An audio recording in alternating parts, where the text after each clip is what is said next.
Well, greetings of the day. Welcome back to my channel. I am pleased to offer this conversation with Timothy Gordon for your entertainment, for your education, for your edification, and for your consideration. Tim is one of those people who draws a strong reaction from people from all sides of the fence. And that in and of itself isn't a bad thing necessarily. You can't fault a person for inspiring that kind of reaction. Our Lord Jesus inspired that kind of a reaction in people. It's not an indication of some fault in that person's temperament or moral sensibilities or otherwise. When I had mentioned to a few people that I was going to be interviewing Tim, some people were very excited about it and enthusiastic. Some people were expressing disapproval that I would consider interviewing him. And ironically, some of those same people were very approving that I would be interviewing people from the other end of perhaps the ideological spectrum, even though they disagreed with these potential interviewees. And I find that very interesting, and I hope to explore this in a future video, that there is something about the differences between the way we react to people who might be more, let's say, liberal than we are, and people who we might say are more conservative or traditional than we are. Now, the people that are more liberal or progressive than we are, for some reason it seems that more people, and I would draw from my own experience from in this regard as well, that when someone is more liberal than I am and I disagree with them, it tends to be merely a disagreement. And I almost feel, I feel inspired to dialogue with them. Whereas if somebody is more traditional than I am, or maybe more conservative than I am, I can disagree with them, but it's not merely a disagreement. Part of me is angry at them. Part of me is offended by them. And I seem to have noticed that that reaction is consistent among some other people. What that means is something that I would like to unpack in the future to try and make sense of. But I would challenge anybody who has a similar reaction. Why is it that you're reacting that way? And would you react that way if I was interviewing somebody who you disagreed with that was on the other end of the spectrum? And if not, I would challenge you to be more consistent about that. That aside, I think it's good for us to hear from voices who are not merely representative of our bubble or our feedback loop. And Tim is the kind of person that challenges people on all sides of the spectrum. And that is one of the things I like about him. That is one of the reasons I think he is worth talking to, not considering his great intellect, his great knowledge, his credentials. Those things aside, just the fact that he is the kind of voice and the kind of personality who can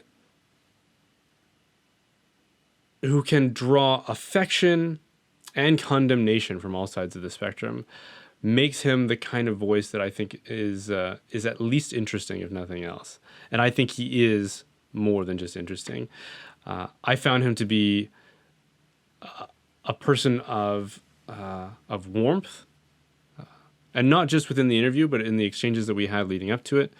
I found him to be a person of sincerity, of capability, of intellect, and I enjoyed the conversation.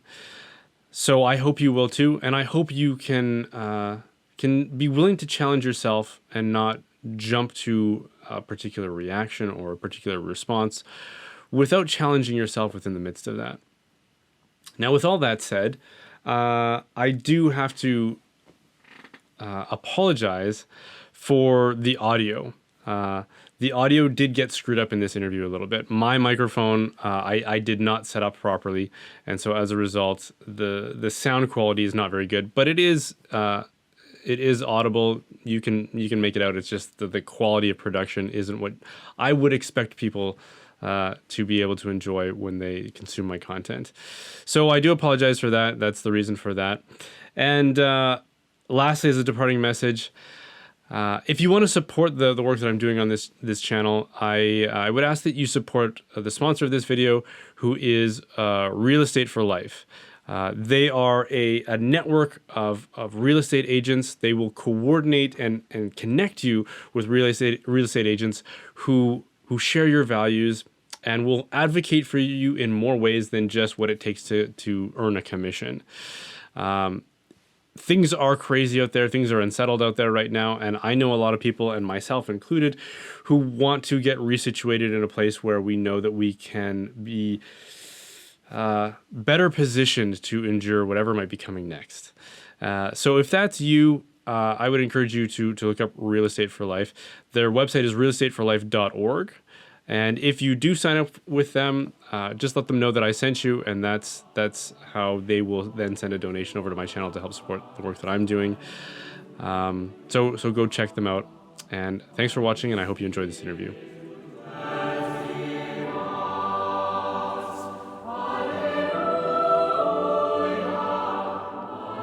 But it's a funny situation how this all works, and it's all very strange. Anyone who says that it gets normal, I think, is fibbing. Yeah, it definitely is awkward. What do you think of the phenomenon of celebrity and how it affects a person and what kind of risks come along with it? Like as a Catholic who wants to become sanctified, who wants to grow in holiness and especially virtue, what can celebrity do to compete with that? And are there things that you do to compensate for that or to kind of sidestep the trappings? Well, like Caesar, I pay a guy to just follow me around the city and whisper in my ear all day, "You're just a man." I mean, not really, but that's what I do if I had a little more. It's almost at cross purposes to try to be sanctified and to try to be famous. Now, the key modifier here is almost. It's not directly at cross purposes to be a famous Catholic, or what they call a professional Catholic, and sanctified, but it's darn close. And what I find is the dangers are all they're all attitudinal, since celebrity is not a malum in se. It's not categorically wrong always and everywhere. You can, if properly contextualized in the interior life, you can just say, look, this is silly. I mean, my question is always like, would I walk away from this, what I'm doing now, what I've been doing the last 3 years, in a moment's notice? And the answer, every day I've ever asked myself that, which is most every day for the past 3 years. I won't say every day because I forget sometimes, but is decidedly yes. This is not that important to me. It's fun. I'm not going to lie. It's fun to be recognized, largely because when you're micro celeb and your crew or your listenership or viewership are non-scumbags, then it's cool because a lot of them that feel like they know you, they're not just standing on you, like Eminem fans. Those people are probably nutty, given what self-selection bias is and the kind of people that listen to, say, Eminem stands out there. Whereas, with me, it's pretty much FSSP, ICK, serious-minded diocesan parishioners, usually the Latin Mass crowd. And it's funny, if I do go to a Novus Ordo, I don't have to deal with getting recognized at all. But if I go into any Latin Mass around the country, and maybe in your country, then I'd be getting recognized by a whole bunch of good people. My other main externalize the externality kind of checkpoint that I use is, do I let the popularity, the expected popularity from a given show control the content? And on that one, I can also answer even more categorically. I can answer, I never do. Because, I mean, I'm willing to challenge my audience on rules for retrogrades, and anybody will tell you that, right? Yeah. I mean, if I thought that I had drifted a little bit over the semi-schismatic line, maybe in the first couple months of the shows I did with Taylor Marshall, TNT, not over the schismatic line, but over kind of getting into the gray zone. Then I do what I can, and you've probably seen me, struggling in this direction over the last year and a half to really clarify. And this has been an unpopular move with many, meaning demographically, it's been in the majority, it's been more unpopular than popular. People would rather think of me, and they kind of see my natural temperament, and they expect it anyway. Kind of have a rebellious guy saying rebellious things. Conversely, you have Taylor Marshall. You see his natural temperament. Looks like an Eagle Scout, is an Eagle Scout, and so it throws them off that he's kind of playing the card of this more ecclesiologically rebellious guy. So that tends to be more popular and attract more new viewers, right, and earn high praise more readily than the way that I've taken the last year and a half. And I'm just uncompromising on that. It's the truth above all else. Hang everything else, hang popularity, and just focus on the truth. And now I think I say it in a way that's really palatable for non-religious weirdos. I think I say it in a way, whether I'm being sort of ecclesiologically rebellious or ecclesiologically overtly obedient. Yeah. I think I'm saying it in a way that people can relate to, and I make enough distinctions, and I tell people I'm a professional distinction maker, whether a JD or a philosophy guy or a podcaster. Yeah. I think I make enough to keep the good people on board. So those are the two big things, Yeah. You're just a man, and, never let popularity seeking affect the content. Yeah, and I can relate to that. And it's interesting to have this conversation with you because I think I started my channel not long before you and Taylor Marshall got together. And I remember I had just found his channel because of a video he did on Thomas Aquinas and hell, I think. And this was quite an older video. It was just him monologuing, giving a teaching, doing some catechesis. And I thought, oh, this guy's really good. This is interesting. And so I subscribed at the time, and then I tried to tune in to see like what were some more recent videos that he was doing. And he was doing just kind of webcam sit-down chats, a lot of the time just with himself, but the format didn't seem to be as polished as this other video I'd seen of him. And if he did have guests, I didn't really recognize them. I wasn't really familiar with or terribly interested in a lot of the content. And then you came on, and I remember being really interested in what you had to say, especially because I was myself getting more exposed to the tradition of thought within the church, and beyond just the focal points that I had focused on in my own conversion, things like Protestantism versus Catholicism, and the kind of thing that you would typically encounter on like a Catholic Answers call-in show or something like that. Like that to me was as intellectual as Catholicism got. But because of the way that my own channel had been propelled into a bit of a spotlight unexpectedly for me, I felt like I need to take some more responsibility to study some of the deeper roots of our tradition here. And then at the same time, the scandals started to happen. So like the McCarrick scandal happened, and you guys started talking about that then at the time. And I think I had addressed it. I don't remember if I addressed that specifically, but I did address the nature scandal because a lot of what goes on in my channel is sort of an exposition of just me as a common layperson working through my Catholicism. And so I was kind of confronting that myself with the camera on. And at the time, that video and that type of content suddenly went viral relative to what I was normally used to. And I remember being almost tempted by that at the time and saying, wow, I could do more of this sort of scandal coverage and grow in popularity.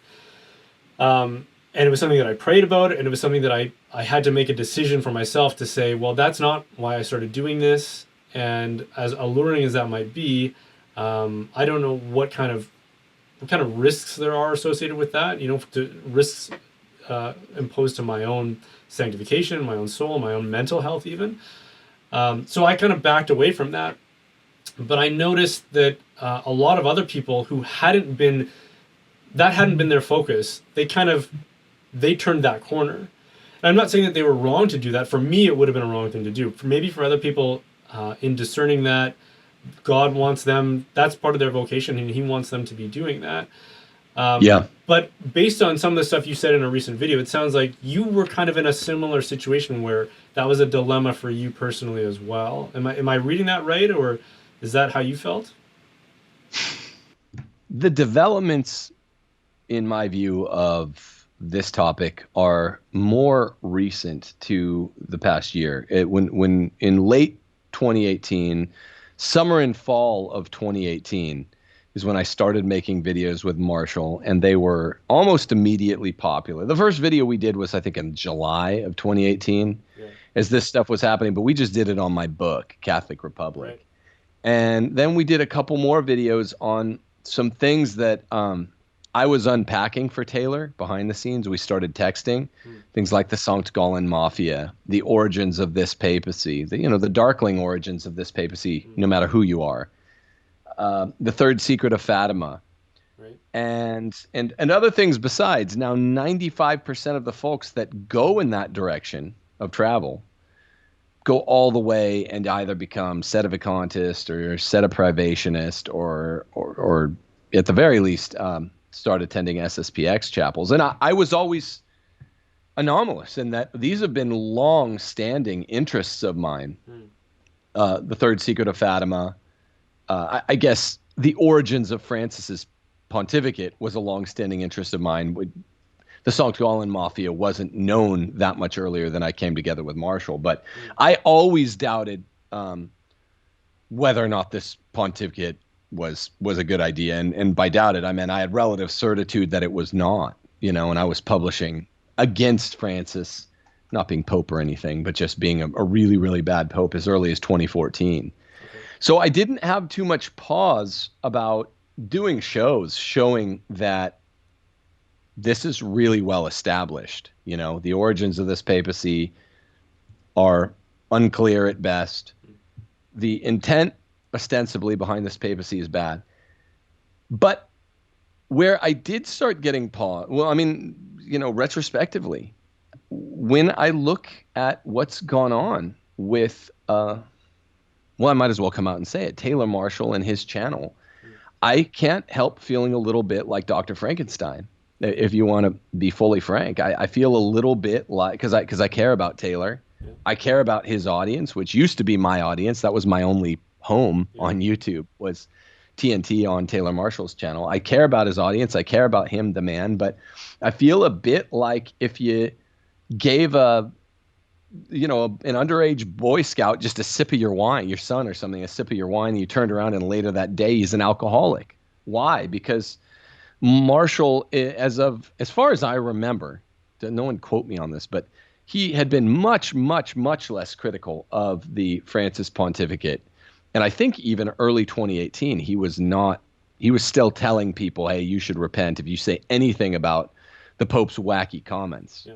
Right. So he's very blue-pilled even till 2018 for the first 5 years. From my view, that's really late because I was publishing in Crisis from 2014 onward. Also, we were kind of interesting each other, but I think I was the one that really pushed him toward Third Secret of Fatima and Sankt Gallen Mafia, origins of the pontificate, the really, really bad Northern European cardinals that pretty clearly gave us this pontificate with a pretty clear directive and agenda. And so, like I'd say 95% of the other folks that traveled in that direction, that harbored those interests, I'd say pretty clearly 19 out of 20, if I had to estimate, the people that spend their time researching that stuff and go that way, then they cross the Tiber on the other side or whatever, and they start going SSPX, sedeprivationist, sedevacantist, beniplenist. These are kind of the big four camps. I'm not in any of those camps, right. And yet I share those interests. So I feel a bit like, you gave someone their first little sip of wine and you turn around later that day and then they're alcoholic because of what's going on with that channel. Now, I've made really clearly my position. I've articulated rather fully that one can have these interests. The interest in, I think Francis is really bad. I think he's the worst pope we've ever had. I think it's really clear. I think the origins of his pontificate are borderline in terms of lyceity, given some of the really plain admissions of members of the Sankt Gallen Mafia. Julia Maloney, her book is coming out on the Sankt Gallen Mafia on October the 26th on Tan Books, and it makes that really plain with a whole bunch of new research. So the third secret of Fatima, still major question mark in my mind, but I guess I've realized over the last year or year and a half, I'm anomalous that way. Almost everyone else that shares these interests and this sort of sharp spear tip of critique tends to go way too, not way too far, because you can't go too far in the direction of the truth, tends not to make enough distinctions. Let me say it that way. If you say, oh, they go too far, that makes it seem like you aren't following the truth or the path where it clearly goes, and there's some failure in courage. If that's where the truth went, that's fine. But I see all these distinctions that need to be made that, in all candor, I don't think Taylor and his crowd are making now. That's not something that the, I don't know how else to say it, kind of the swarming herd are famous for being able to do, is make the right distinctions. You know, I think this is the worst pontificate ever, but I think it's the pontificate. Right. I think Vatican II did have some evil intents behind it, but the documents are pretty clean, having done a deep dive into this. So I just don't think Taylor's audience is interested in hearing that, and I don't think Taylor's interested, therefore, in articulating it. So I mean, maybe that kind of answers your question. Do you think he understands? I mean, I don't want to spend too much time speculating about Taylor Marshall. I mean, I don't know him that well, but do you think he understands those distinctions and chooses to avoid them? Or do you think that they're lost on him? I honestly don't know. Okay. I honestly don't know, because the latter half of the 15 months we were making videos together was occasioned more by kind of off-channel discussions about this between he and I, I honestly can't tell you today whether or not I made the case lucidly enough, clearly enough, and I guess there's some uncertainty whether or not I'm 100% right. Right. The recto ratio being what it is. So I guess I can't speculate too much more than saying I feel that at this point, late 2021, there ought to be enough information for a smart guy like Taylor to get out there and see, oh, some more distinctions need to be made here, particularly with like this new Mel Gibson video that just came out. It's like, wait, SSPX, set of privationism, set of occultism, Benny-Plenism, these four sort of, edgelord, fringe, internet Catholic positions are all distinguishable. And that there's actually a rivalrous nature between people that hold each of those four positions. There's some Venn diagram overlap between a couple of them, but not others. But to just give a kind of blanket nod, as Taylor did in this recent video, to seemingly all of them, he's a smart guy. He ought to know better than that. But I guess that's the most I can speculate.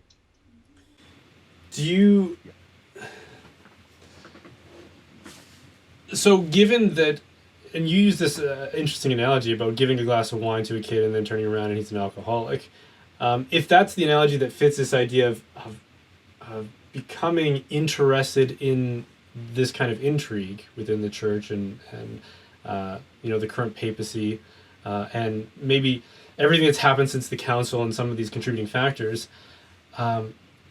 given how subtle some of these distinctions are, and that not everybody is a philosopher, that's sort of within the tool chest of a philosopher, is to be able to make these kinds of very subtle, nuanced distinctions. But most people aren't trained in logic or dialectic, and so they just don't know how to approach this stuff, and they will tend to tease out more superficial highlights or bullet points that can continue to lead them spiraling down this path towards, let's call it alcoholism, or one of these other more heterodox or even heretical positions.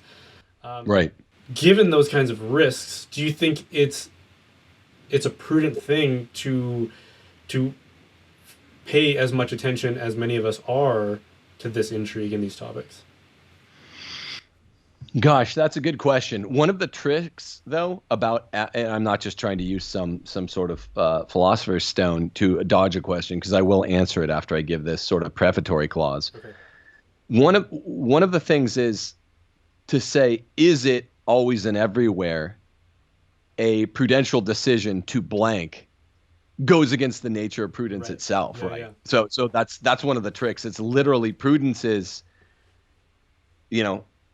whatever it is, October the 21st, I think is the date Frodo wakes up in Rivendell. Maybe that's burned in my brain. It's October the 24th, 2015, and it's 3:30 in the afternoon in, Arvada, Colorado, or something like that. Is it right for me right now to do thus and such? And of course, when we're not talking about categorical evil, it can be an open question. If we're talking about, have a direct abortion, the answer is always no. Okay. The question is directly contracept artificially. The answer is always no. But if it's a conditional evil or a conditional good, then it's like you kind of have to make the appraisal on the ground in real time. In real time, that's the whole secret to this thing we call life, contingent historical existence. Yeah. Okay, so I could, if I were a BSer, I would leave it there and then just say, so I can't really tell you. What I can say is that I have been sincerely puzzling over this. Gosh, people are, I'm not trying to sound like a jerk, but yeah, not everybody goes and gets a law degree and I'm working on a philosophy PhD. I have a master's and a licentiate in philosophy. So I am a professional distinguisher. Yeah. So most people don't do that. So it does begin to take on the appearance of a negative answer to your question. Like, wow, I always made fun of people that said about the first 3 or 4 years of the Francis pontificate, oh, it's imprudent to talk about, even if it's not wrong. I'm seeing a little bit more of the position that it's imprudent to do so. But here's the kicker. Here's why I might be more like 75-25 now, but I'm still, go ahead and say it. Here's why. Francis is out there all day, every day, doing whatever he can to, quote, make a mess. Remember when he said that? And I'm talking stuff that most of even the edgelords, the internet edgelords, sedevacantists, privationists, SSPX, but whatever, Benny Plaintiffs, a lot of them have forgotten. I mean, he's done, by my count, 11 interviews with La Repubblica's Eugenio Scalfari. Wow. Or Scalfari. I'd known of like 2 maybe, I think, but I didn't know that. Yeah, so let's use this as a little thought experiment, Brian. You knew about 2. Right. You're an informed kind of informer, right? I mean, you're a talking head. Yeah. You know what's going on, and you knew about 2. So the question is like, is it a bad idea for me to just remind? It might only be 10, but I was counting them individually. It's either 10 or 11 Scalfari interviews, which are pretty much all heterodox or worse. There might be one that was kind of anodyne. That's not the nature of a Scalfari interview. Right. They used to try when I lived in Italy, Provide a little context for anybody who doesn't know who Scalfari is, or just an example of one of these interviews. He's an old atheist Marxist who is the editor of this free zine that they hand out on La Linea A and La Linea B on the metro in Rome. It's basically a garbage Marxist atheist rag.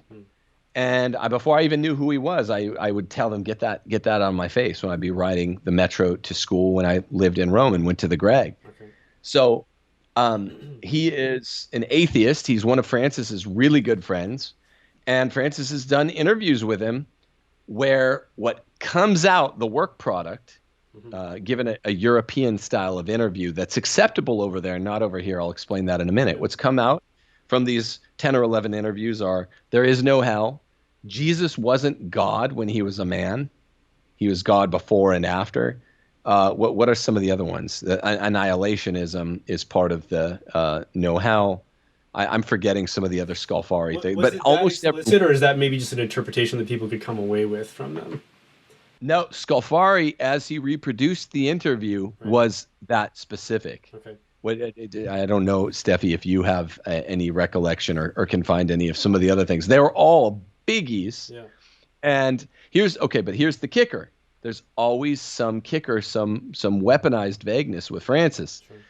The Vatican would never come out and wholesale repudiate this thing as much as they would if Francis were a good pope or even a good man. They don't do that. But they'll come out and they'll be like, well, some parts of this are inaccurate. They won't even, in most of these cases, stipulate. And he keeps doing them. Okay. Now, Scalfari uses what's considered a sort of old school style of interviewing, which is listening and then reproducing it later. I don't even think he takes shorthand. That's what I remember being explained about it. Yeah. Yeah, over here we just say, well, that invalidates the whole interview. Right. Yeah. Our kind of Anglo-Germanic context, we'd say, nah. But there it's considered an older way of doing interviews, but a valid one. Okay. And this is where culture does dictate. So he's an Italian man, an Italian journalist doing it this way. So you'd have to say, well, it's still technically a valid form of interview over there, even if we kind of balk at it. And what's more, why did Francis do one interview after the first time he did that? Yeah. And literally is quoting him as saying Jesus wasn't God as man. So something's up, okay? I think we're going to talk about this next on my show. Okay. Something's up, and I just know that it's too dangerous to try to say what exactly is up with pontificate number 266 here, beyond some really sort of facts of public record, and some really basic fundamental interpretations of those facts of public record.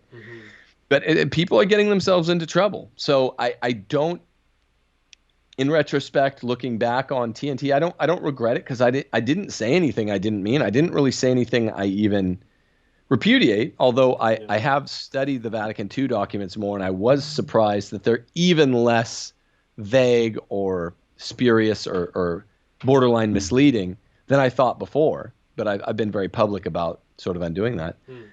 But it's hard for me to say whether or not, in our little thought experiment here, should I have just told Brian Holdsworth and his audience that no, there are like 11 Scalfari interviews and they're all pretty much really bad. Because, I mean, people need to know if they ever chance upon if someone in your audience chances upon those interviews later, it's good that they've heard someone that they're semi-interested in listening to say that's really bad. It doesn't mean the pontificate is busted. It doesn't mean there's been some breakage in the lineage of the pontificate. It just means, wow, we can have a really bad dude as pope.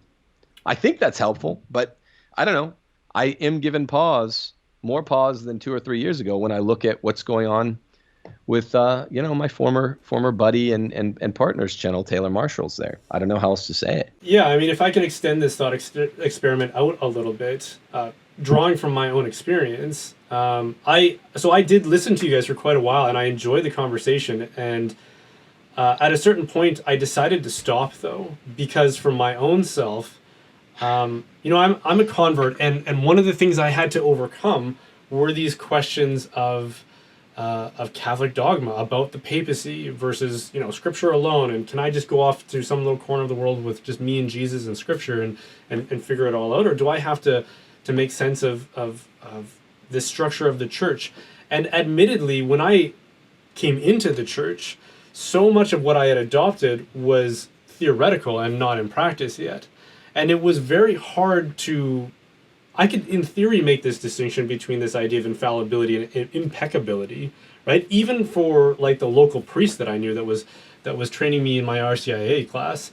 When I was around him, I felt like I had just discovered that Jedis were real, and he wanted to adopt me into his order, and he was training me and stuff. It's like there was that level of admiration and mysticism, whereas for most cradle Catholics, it's just like, nah, he's just Father so-and-so, right? It's not that big a deal. Yeah, he's got a different vocation than me, and he can do some pretty cool stuff, but it's not that amazing to be around him. That celebrity, an almost mystical celebrity factor isn't quite so present. And I could understand that intellectually and theoretically, but then I still had to experience that in practice and come to know that personally. But when it came to the papacy, I mean, I came in right around the time that John Paul II had died and Benedict came in, And I was just like, yeah, this is the church I have been reading about. This is the pillar of truth that I can rely upon. This is the orthodoxy that many of much of my temperament and my instincts are drawn towards. And this is Right. great.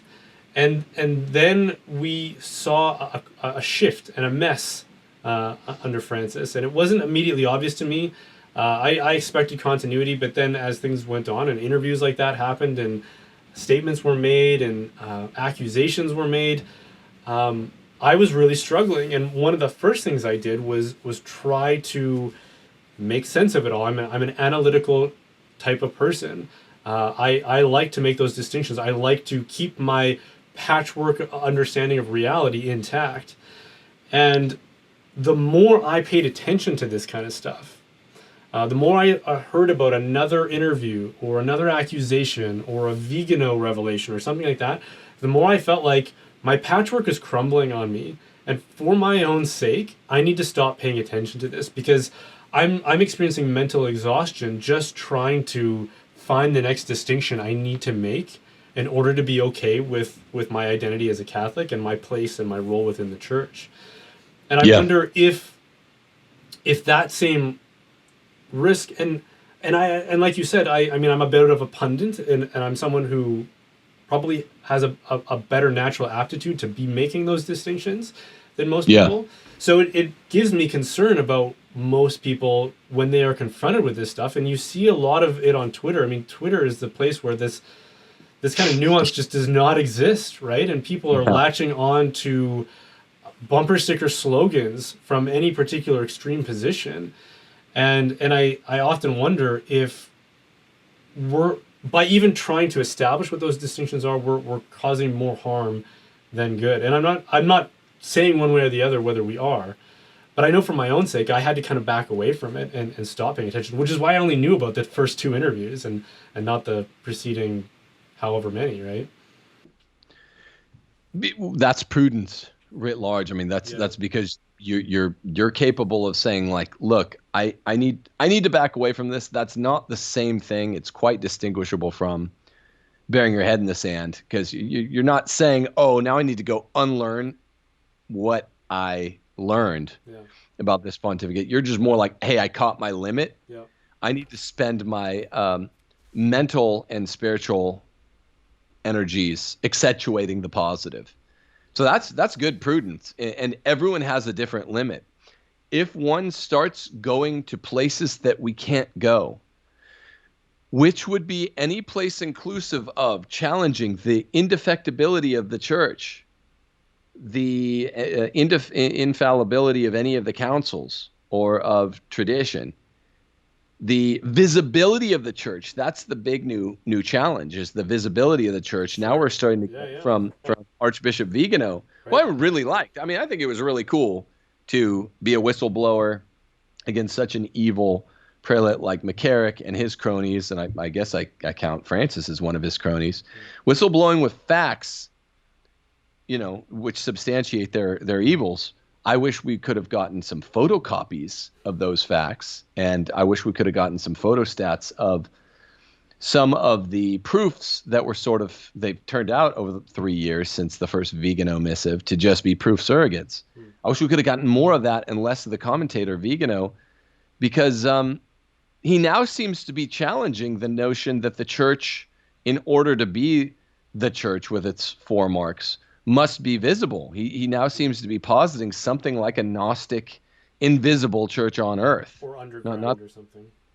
Yeah, church underground, which is fine in a place like China, Sure. right? Because of the apostolic succession of bishops. The church underground would just be the catacombs church, but it's still visible, right? But to say, the big question is, and I haven't worked this out, Brian, the big question is, while I remain confident there is an answer, and it is an answer that will not contradict any prior of the 2,000 years of ecclesiology that we have on record, what does it mean? I mean, Vigano points to the symptom of the white martyrdom of basically any good and faithful. What does that mean, The base, white martyrdom? Are we talking about race when people use that term? yeah. Well, it's the opposite of white privilege if it is race. White martyrdom means, they're basically hassled, canceled, Who is, though? We're not talking about persecuted. white people, are we? No, we're talking about especially the leaders of the church, meaning the bishops who Okay. stand in the shoes of the apostles. Okay. And they're not red martyrs yet because they're not actually being killed for refusing to repudiate Okay. Christ or any of his teachings, Yeah. but Yeah. they're Yeah. being demoted. You know, all these priest Okay. conferences for canceled priests, Church Militant, and others are putting these things on. Vigano is speaking to them. Mel Gibson just spoke to one of these events. Yep. It is undeniable that the only holy leaders in the episcopate are basically low key to very high key white martyrs, and in some place like China could actually be red martyrs. These good bishops, and the majority of the bishops are in some sliding scale of low key apostasy to, I guess, like high key apostasy, and so those things are undeniable at this point, I would say, you know. But where I challenge modern Vigano of the last 18 months, you know, Taylor Marshall, I guess even Mel Gibson, if I had him in front of me, though I don't challenge the first half of that, is what is this a symptom of? Vigano et al. Say it's a symptom of, oh, everything went off the tracks at Vatican II, and that's just not right. Gregory the 16th, Pius the 9th, Pius the 10th, Leo the 13th were all writing at the end of the 19th century and the beginning of the 20th of the creep of modernism into the church, into even, you know, ecclesial episcopal ranks. So if that's true, which is funny because that's what Taylor's book, Infiltration, is all about. So it's like, well, I mean, you're literally speaking two contradictory positions at once. So assuming that that's right, because there are lots of encyclicals on this stuff. All around me, I see the work of modernists and what it does. You know, is Pius the 10th is writing. Okay, so that's sort of that's just a contrafactual against Vatican II was the big moment where all this began. And that's what Vigano keeps repeating. So what is all of the modernism inside the church? 100, 150 years old as it is. It has nothing really to do with Vatican II. What is it a symptom of? I don't know. What does it mean for You know that you could connect that, Doc? You couldn't trace that back to something within, let's say, European history? It's harder than you think, because this is another one of these books I'm working on right now. I'm writing a book called Sinister 17s, and I trace it to 1517, 1617, 1717, 1817, 1917, 2017. All had something that bespeaks something else more momentous happen. And it's pretty interesting stuff. And some of those years are probably red letter dates that your audience will recognize. Some of them might not be. But there's some lineage there. But what I'm saying is, what is it a symptom of? It's growing modernism in the world first, then it stole into the church. Sure. So that's one kind of answer. But when I say what's it a symptom of, I mean, what is it an ecclesiological symptom of? What are we supposed to think about? Well, there are good bishops and bad bishops. There always have been. Sure. But now there's a harder line between them. Now the good bishops really are in a stark minority. But we go too far if we say, like Vigano, that there's a hidden church and a parallel evil church, right? Because then you get into that Gnosticism. You're really, if you say that, you're only a half step away from saying that the visible church is gone. And that's only about a quarter of a step away from saying that the church's indefectibility is gone and that the gates of hell have prevailed against the church. Now, these guys always insulate their arguments that follow Vigano by saying, well, they'll say all this stuff that insinuates the gates of hell have prevailed against the visible church, but then they'll quote that line of scripture and say, but they can't. Okay. The question is bending these two parallel lines so that they meet somewhere in eternity, and you can cover what we philosophers call the explanatory gap. I haven't yet done it. I'm just more careful than everyone I've named, right? I'm just like, I don't know what it means ecclesiologically. I mean, we're covering a lot of ground, and we're touching on a lot of things that I think are easy to take for granted. But let's. Do you mind if we can unpack modernism a little bit more? Like Sure. Modernism itself as a heresy. Is that what you meant by you don't know what if modernism is a symptom, you don't know what has created that symptom. Well, I mean, start out really generically. Modernism, we'll just go with the genus, then we'll work through specific differences, as Thomas calls them. Modernism is called by Pius X the synthesis of all heresies, right? In 1907 or something, yeah, Pascendi, Dominici Egregius or whatever. And what it is one of these terms that's all too often used, not frequently enough defined. Yeah. Modernism seems to be a whole bundle of sticks. But if we're to sum it up, because it's a genus, that means it does have a definition, it would indicate a position holding that, there is no such thing as timeless teaching, immutable teaching, even within the church. Okay. That there is, I think that's ultimately where you go. Whether you're talking dogmatic theology, biblical theology, moral theology, whatever, that it changes with the times, some sort of ramification of left Hegelianism. And so stuff can change. Moral truths can change with the times, which is the same kind of sickness that the Supreme Court became afflicted with in this country in the late 1800s and late 19th century, early 20th century. So it was all happening in the world and the church at roughly the same time. The idea, whether it's the Supreme Court version called legal realism, or modernism is the theological name for it. Relativism is basically Benedict XVI's name for it. Yeah. It's all afflicting the church and the world at once, like a pandemic, since that's a popular term these days. And it's real. I mean, it's real. I often travel to give a talk. I was just at the FSSP parish in Atlanta this last weekend and visited with the great people there and gave a talk on Saturday night, the night before.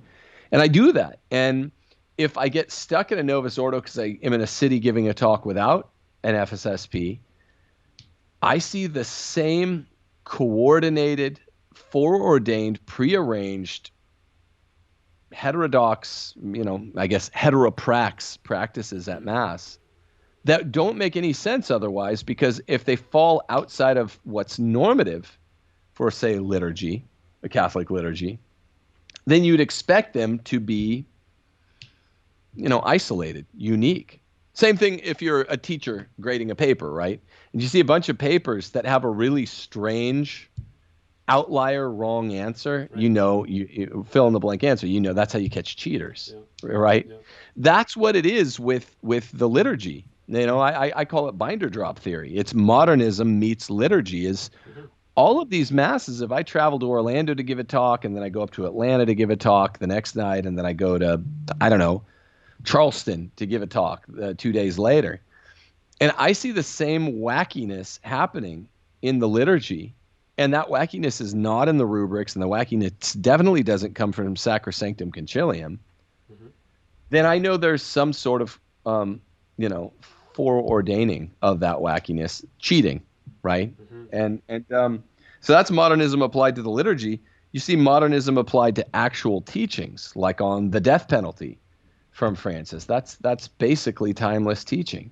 You see modernism applied to king of all modernisms, the groinal issues, the sexual issues, because that's the one that most people have the most interest in, is their sex lives. And it's where the most double standards subsist, is with what can we get away with if it means that we can have as much liberalism applied to sexual ethics as possible. In the realm of business, if someone signs a contract and they go against that contract and they take millions of dollars with them, well, that person's going to jail. That's a white collar crime. They committed fraud. But if someone signs a marriage registry and a marriage certificate and makes solemn vows publicly, but then they fall in love with somebody else, well, society sympathizes with that, says, well, because this is about sex, it's not the same moral principle, it's not the same kind of dishonesty or fraud, even though the ramifications of that are catastrophic for society and the common good. Right. The ramifications are catastrophic. The ramifications in your two subsets are identical, Yeah. right? It's just breach. It's breach. Right. But we will allow breach in sexual ethics because of the countervailing force of the hoi polloi wants it. And Right. that is modernism. Yeah. So Yeah. yeah, Yeah. I can't answer that. That's what I'm grappling with right now. But not in a way where I never start doubting this stuff on my own. Look, the church is somehow indefectible in the old way that we meant the term. The church is visible in the old way, bimillennially, we've always used the term. Even though these facts of public record do seem to challenge that. This is why we will need at some point a Vatican III. Not to do away with Vatican II, like Vigano and et al. Are talking about, but to give gloss to Vatican II. More than Vatican II, I'd say Vatican I. As Vatican I combines with the Francis pontificate, if you read paragraphs 2 and 8 and 9 of Pastor Aeternus from Vatican I, you say, wow, this is a plenary power. It's never really been abused like this until Francis. So it's Vatican I plus Vatican II plus Pope Francis's pontificate equals we are going to need a Vatican III, not to do away with 1, 2, or necessarily the pontificate of Francis, but just to explain how they all sync up. So What do you think about, like, I want to tie this back to a conversation about faith and reason. Yeah. Because, I came into the Catholic Church, and at the time, faith and reason, as it is now, is something like a slogan within the church, right? We uphold faith and reason, fide et ratio. I mean, we've got encyclicals on it, and we think, oh yeah, that's part of our tradition, whether we read the encyclical or not. And I think naively mistook that to mean that we have certain beliefs that might even overlap with the idea of superstition, but then we also don't leave our brains at the door. So we have to be thinking believers in some respect, right? But that's not really what faith and reason means. I mean, maybe to a degree it does, but the tradition of faith and reason means something quite a bit more specific. Would you agree? All it means is, there are no superstitions in the church that are that contradict man's reason, right? Even that they might threaten to, and for the person sitting out there in the pews, that is not interested in nuances or distinctions at all, they might actually really, really threaten to.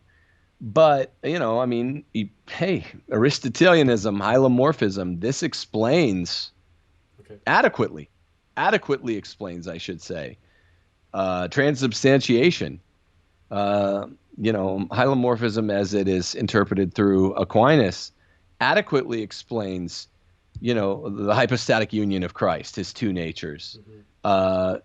Same subject, adequately explains the concept of consubstantiality within a tri-person trinity. So that now it's such high level stuff that even most Catholics that are trained to say that these dogmas and doctrines are explainable through Thomas, they don't know actually how to perform the problem, So it's something like a proof surrogate. But no, it is really important to understand, even if we're just sticking with the proof surrogate for right now, and we're not going to work out the math problem, it can be solved. So that's what we mean when we say, even at the highest level of fides, we are not contradicting ratio, right? Even at the, grace builds upon nature, even at the highest levels of supernatural revelation, we are not doing things that contradict natural reason. We're just doing things that are above, but sort of unbespoke by natural reason. This becomes really important, if I could put it in context with the things we've been talking about, with the question that you and I were struggling with the last 20 minutes, because fides versus ratio becomes essentially a subset of authority versus free thinking. and what the people, the edgelords in the church that are perhaps pushing free thinking further than it ought to go, or they're just not good enough thinkers to do free thinking to engage in. Right. I do say that's why I remain kind of open, and I'm like, look, what is all this modernism that even four of our best popes ever called out by name? Modernism: Gregory the 16th, Pius the 9th, Pius the 10th, Leo the 13th. That's like four of the all-time goat popes, leastways in the last millennium of the church. That's like the all-star team. And they said, hey, it's modernism's there and it's creeping into the church. Mm-hmm. So we know that it can be there, but we don't yet know how it plays with indefectibility, the visibility of the church, and all that. So the reason this is a fides et ratio issue is plainly just because we have to remain open-minded enough to go, authority and free thinking are not opposed, even here, even when they seem to be. We just don't yet have the answer. We haven't yet solved the Sphinx's riddle. Doesn't mean it's insoluble. Okay. It seems to me that a lot of people mistake this idea of faith and reason, where they think anybody who's doing any kind of reason is admitted to the realm of reason, in a sense. Like one of the most revelatory moments where I had a bit of a breakthrough in appreciating at least a deeper level of inquiry and learning for me on this was in, I think it was in The Everlasting Man by G.K. Chesterton, when he said something like, I mean, he's kind of tracing this lineage of the history of the church and the history of the world, really, in that book. But he says at one point that for the first time in history, the philosophers over here and the priests got together in the church. And there was this synthesis of those two disciplines, which is almost something that we take for granted. We take for granted that religious thinkers, like say somebody like the Dalai Lama, should be thinking and speaking philosophically, right?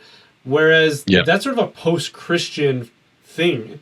Back in the pre-Christian world, like say the Roman Empire or something like that, priests weren't out there trying to explain things in a reasoned way. They were getting revelations from the gods, and they were offering sacrifices. Right. This was not. It's not like Plato and Socrates. Right. These guys were doing something totally different. But the Christians, maybe starting with the example of Paul, where they would go and they would try to articulate their faith in a way that made sense within the context of the Greco-Roman world. But what we get in this synthesis is theology, right? Where reason is applied to the revelations that we get from God, or in the case of the pagan world, the gods, so to speak. Yeah. But the thing is that not all attempts at reason are admissible, right? Like just because we can make sense and we can reconcile certain thought by someone like Plato or Aristotle, doesn't mean that when Kant says something, or Hegel says something, or Marx for that matter says something, that this is admissible to say the deposit of what we call reason within the intellectual tradition of the church. And I wonder if that's maybe a mistake that a lot of people make, is that they think, well, reason is sort of the realm of men, and therefore any kind of reason, we can play with that, we can work with that, and we can try and synthesize it into the revelation that comes to us from God, being faith. Is that true, that we can use any kind of reason that or anybody who claims to be using reason in a particular way? Or is there only certain kinds of systems of thought that are validly described as reason within the intellectual tradition of the church? Well, it's a good question. It's an easy answer.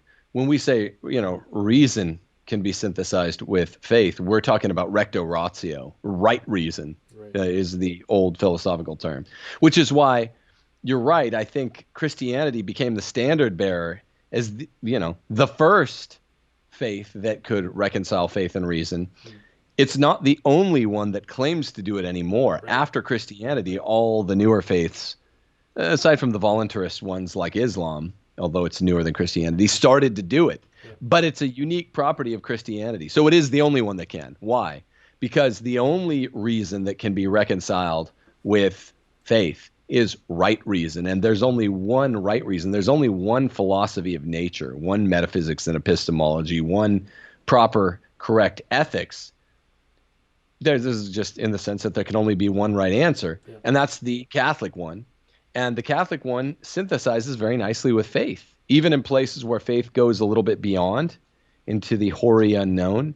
It's not a contradictory position with reason. Whereas for the other faiths, they have wrong, Protestantism posits a whole bunch of wrong nominalism and voluntarism that always stems from nominalism. Same thing actually with Islam.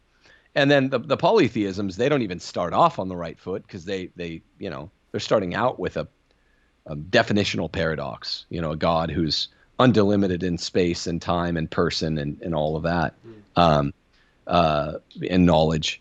Well, they don't even have that. They start out in what Edith Hamilton calls the Greek gods problem. Right. But yeah, the other monotheisms, Judaism, Islam, they are not playing from square one in a more nuanced sense. Okay. That they're not talking about recto ratio. On that note, I would give a plug if you would allow it, Brian, to if you go to timothyjgordon.com, I am now underway in the semester where it's extra stuff and extra love that we have for homeschoolers, the Retrograde Classical Academy.